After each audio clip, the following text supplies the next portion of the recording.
Have you been thinking about running your own business? Perhaps you're in full-time employment, looking to leave, or maybe you even have a side hustle at the moment, but you just don't know how to get your business off the ground. Well, in this video, I'm going to teach you my step-by-step process. Now, this might seem overly simplified, but I've been running a business for more than 20 years. That's right. 2 decades ago, I started my very first business, and now I'm on to my second one. So I have learned a thing or two about how to build up a brand. And I did it at a time where there was no social media. I don't believe you have to have social media if you don't want to. This is about aligning your business with your soul. So I believe that our business or our brand is an extension of who we are on a soul level. It's our purpose that we come into the world to express. So if you've been following me for a while, then you'll know that I'm Nikita. And I take people on a journey from karma to Dharma. Karma is our unconscious patterns. Dharma is our soul's purpose. So in this video, it's a little bit different to what I normally do because it's more focused on business mentoring. Now, there are 4 fundamental aspects for running a business, and most people start with, well, what am I offering? And this is the biggest mistake you can make. Unless you already have a business and you know what you're offering, if you're starting from scratch, don't think about what. Instead, think about who. And when I talk about who, I mean, who are you? Who is the one running the business? But also, who is the one that you want to serve? This is known as identity-led business or identity-led service. We don't even see it as business. We see it as us serving people with our gifts. So when you think about identity, think about who was I before and who am I now? So what's the challenge or the problem that I've had to overcome? For example, if you were a new mum and you didn't have a clue about parenting, maybe you didn't have siblings growing up, you didn't have many nieces and nephews, and yet you had a baby and you did a really good job bringing up your child, that's something you can now share with other people. And so many people look for a product or they look for a service and they want it to be something really tangible and something that's going to be a game changer. But what they don't do is they don't look within, because people buy people, as we already know. And so your lived experience is valuable, and that's what people will pay for. So when you're thinking about, well, what shall I sell? What am I qualified in? Look within. Think about what have you had to overcome. And the more niche you can get, the more successful you'll be. For example, styling. We didn't know, about 10 years ago, there was no stylers. There were no people coming to our house, going through our wardrobe, helping us style outfits together. And now that's a job for many people. So it's about how can you get really specific? Are you very good at tidying cupboards, for example? Well, someone out there is looking for that service.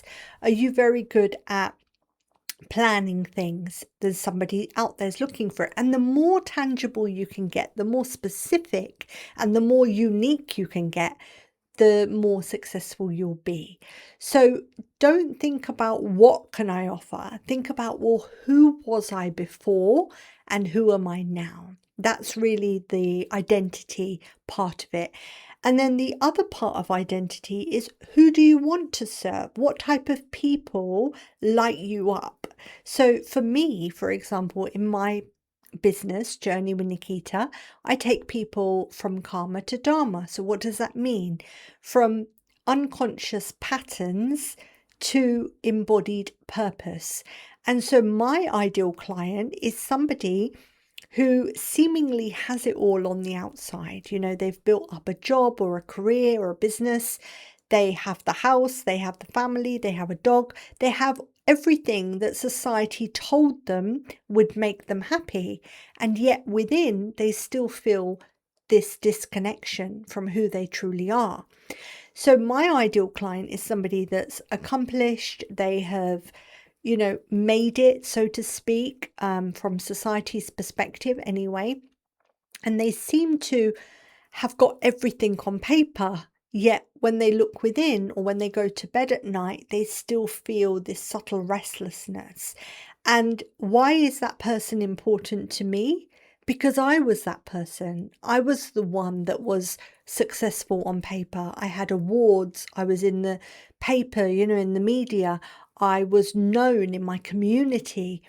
And yet every day I went home, I mean, not in the beginning, of course, but towards the end of running my 20-year business, I started to feel that disconnection. I started to feel like this unrest and this feeling of something's not in alignment anymore.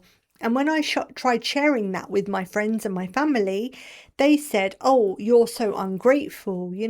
What have you got to worry about? You've got everything. You've got things that people really want to have." And so that reinforced my guilt and it made me feel worse about the situation. So because I know what it's like to be in that situation myself, I'm very compassionate towards those people. And I've actually received criticism from people who don't fit into that category. And they've said to me, "I don't like it that you specialize so much and you have a specific ideal client." Now, that's not to say I'm going to turn somebody away if they want to work with me. And many people are benefiting from my free resources who don't necessarily fall into that category. But because I know what it's like to feel successful and yet still feel alone, my heart really goes out to those people. Now, that's not to say that there's not another category of people who equally deserve sympathy, compassion, empathy. There is. Every group of people does, we all do. But it's about finding what really resonates with you. And so when people come to me to be my clients, they say things like, "Oh, thank God I found you. Like, I'm so relieved that there's someone who understands me. All the other therapists or counselors or coaches I've been to have just told me to get on with it. But you're actually listening to me." So that's the importance of having an ideal client. And I know when you start a business, you want to serve everyone. And this is the biggest mistake you can make by saying, "Oh, my work is open to everyone. My door's open to everyone." While that might seem noble, you're actually not doing yourself or your clients any favors. You must be specific. And this is the biggest thing that I did not do when I started. Journey with Nikita started in 2021. And it's only now in 2026 that I've really honed in on my ideal client. And I worked with so many coaches over the last 5 years. And all of them said to me, "Nikita, you must have a very specific ideal client." And I was resisting it. And I kept saying, "No, my work is open to everybody. Spirituality should be open to everyone. I don't want to be specific." And all that time, I wasn't doing myself any favors because either I was getting somebody who wasn't aligned with me, they didn't resonate with me, or I was getting nobody. So I was actually not really, I had to go through a lot of trial and error. Of course, I did get aligned clients as well, but it was a lot of experimentation and just sort of figuring out things and navigating my way through. And it's only really this year that the penny dropped and I was like, okay, this is the type of person that really lights me up. That's who would really benefit from my skill set. And as I say, I don't ignore the others. I just create free resources, low ticket experiences, etc., so that those people can benefit. So the first tip I would like to give you is please specialize in your ideal client profile, like really spend time mapping out who it is that you want to serve. And I don't mean age, demographics, all of that. That's important. But more importantly, what does that person feel? What do they think? What do they do in their spare time? Like, right, really try and get inside the mindset of your ideal client. That's going to help you. Now, the second thing is your why. This is so important. I've gone to so many networking events and I've spoken to other business owners. And because purpose is very important to me, Dharma is all about purpose. I've often said to them, "Oh, what's your why behind your business?" And they've said things like, "I'm doing it for my son. I'm doing it to give my family a better life." Now, whilst that is commendable, it's almost quite closed. It's a kind of narrow way of thinking because it's just about you and your immediate family. And again, that's a very good starting point. But purpose is really about a bigger sense of contribution. It's about having a mission. It's about having a vision. And it's about really thinking, how can I use my gifts to contribute to society? Now, that society might be 10 people in your local church hall. That might be 100 people in your membership. That might be 1,000 people. It doesn't matter how many people it is. What matters is your sense of purpose. I believe purpose should go beyond your four walls, beyond your home. So when I hear people say, "I'm doing it for my children," whilst I understand that, that's still very much in survival mode. That's still, when we look at, the hierarchy of needs, Maslow's theory, we're still looking at an environmental level. When we talk about that, we're saying, I really want to have a lucrative career or a business that is going to sustain me and my basic needs. That's what we're really saying. And so I invite you to think about purpose in a much broader sense. So it's about, what can I do in my very small way? It doesn't have to be momentous. It can be if you want it to be. But, what can I do to really help people? And so for me, I do have a very momentous goal, if you like. I am ambitious and I do want my work to reach far and wide. And that's why I create these kind of resources, my content on my social media, my weekly newsletter. I give a lot of value for free. And that's because I want people all over the world to benefit. But when it comes to me working in close proximity, I have a very select, small group of clients. And that's because I know what it's like to have lots and lots of clients. I've had that as well. When I ran my dance school, I had hundreds of people coming through the doors.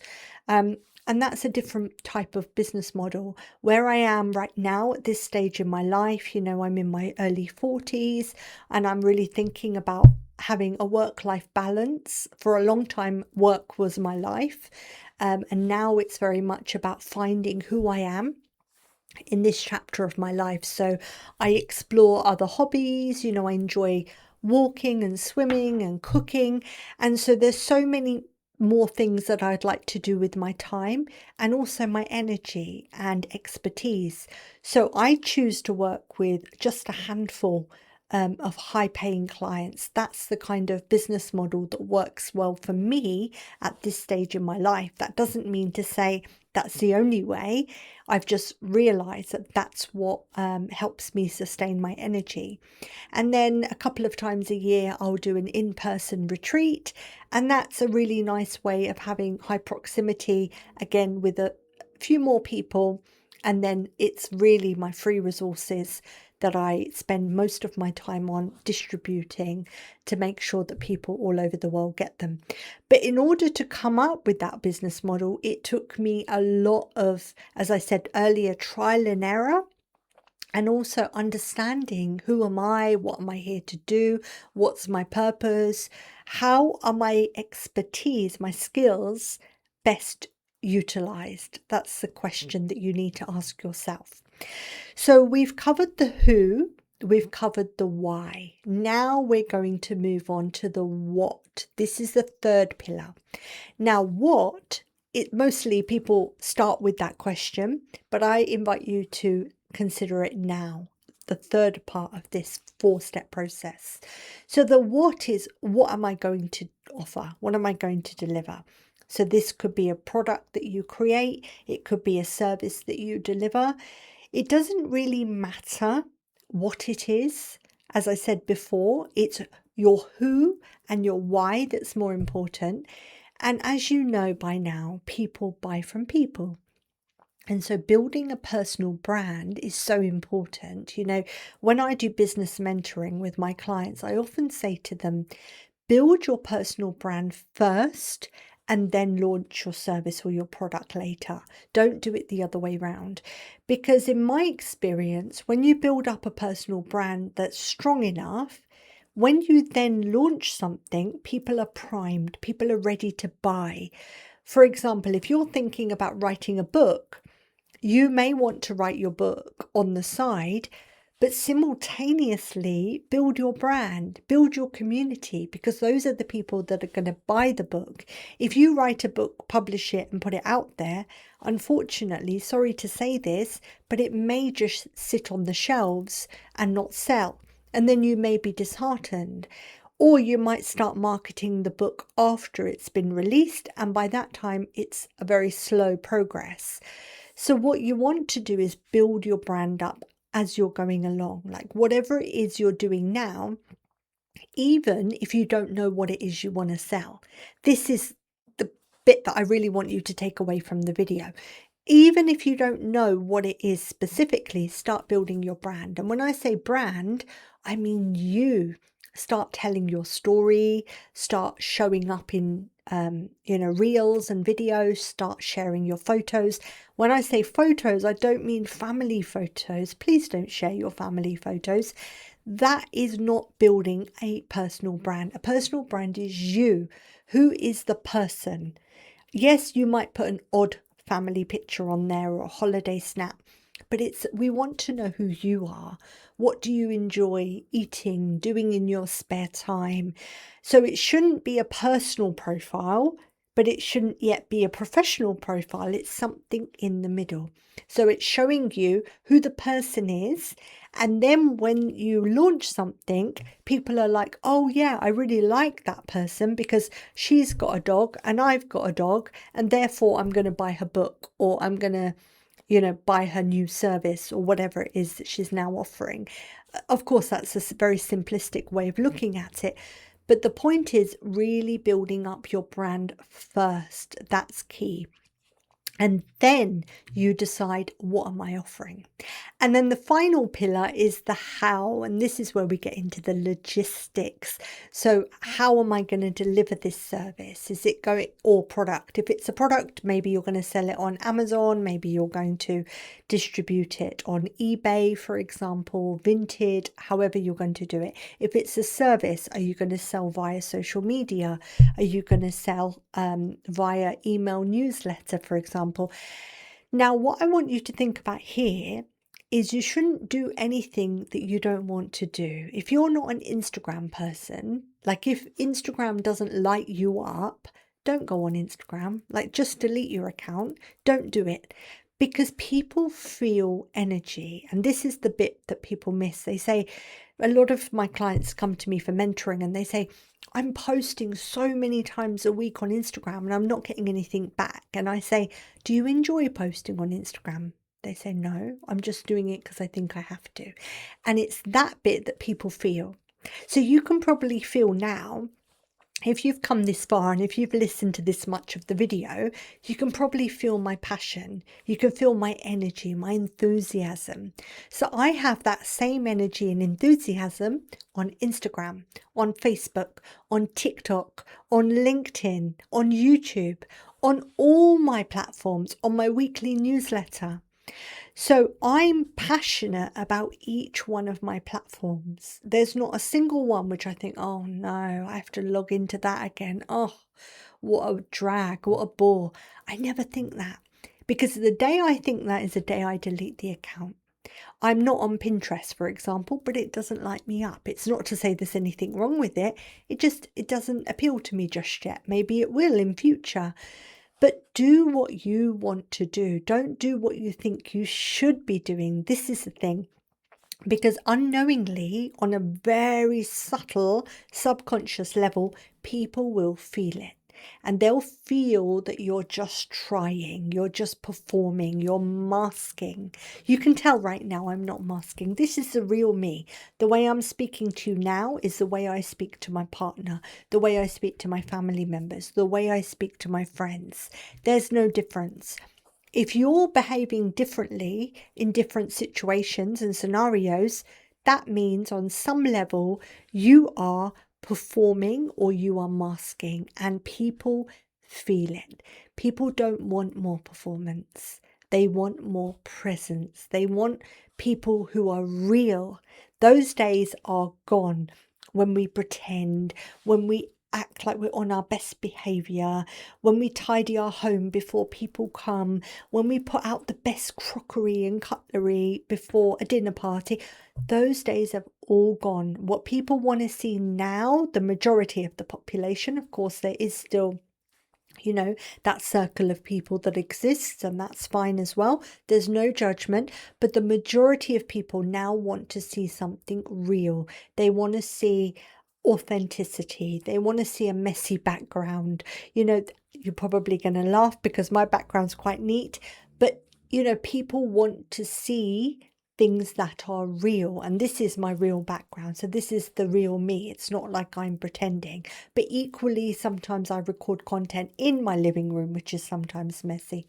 So it's about having that willingness to show up and to be you. That's really what people want to see. And then whatever you sell is secondary.